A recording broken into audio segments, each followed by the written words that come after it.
আসসালামু আলাইকুম প্রিয় দর্শক, কেমন আছেন সবাই? সবাইকে ওয়েলকাম জানাচ্ছি সাবরিনা কুকিং অ্যান্ড ব্লগ চ্যানেলে।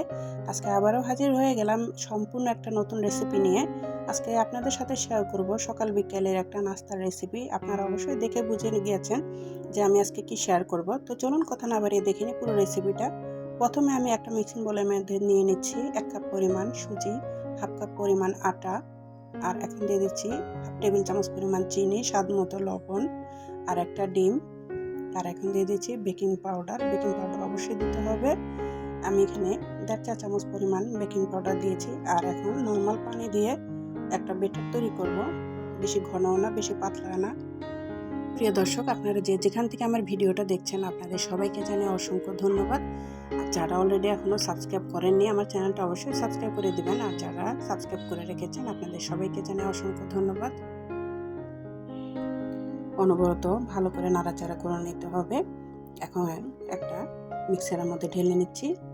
অবশ্যই মিক্স করতে হবে মিক্সার দিয়ে। এই নাস্তাটা সকাল কিংবা বিকেলে যে কোনো সময় তৈরি করা যায়, একদম ইজি, 5 মিনিটেই তৈরি করে নিতে পারবেন কম সময়ে।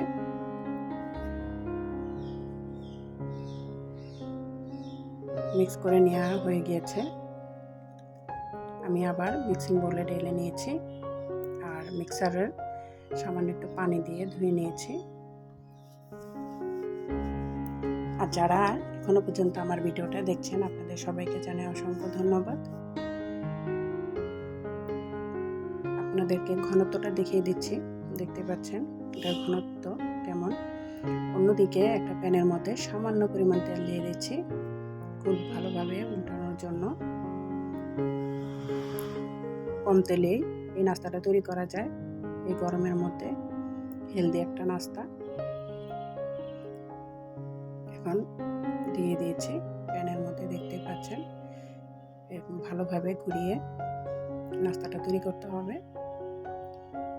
কম সময়ের জন্য একদম পারফেক্ট একটা নাস্তা। আপনারা অবশ্যই বাসায় তৈরি করে দেখবেন।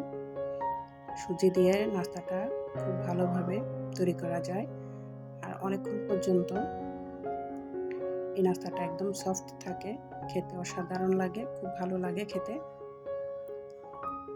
আগের দিন বানিয়ে রাখলেও পরের দিন পর্যন্ত নরম থাকবে।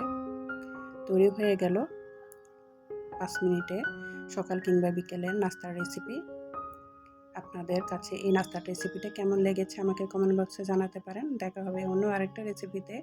সবাই ভালো থাকবেন। আল্লাহ হাফেজ।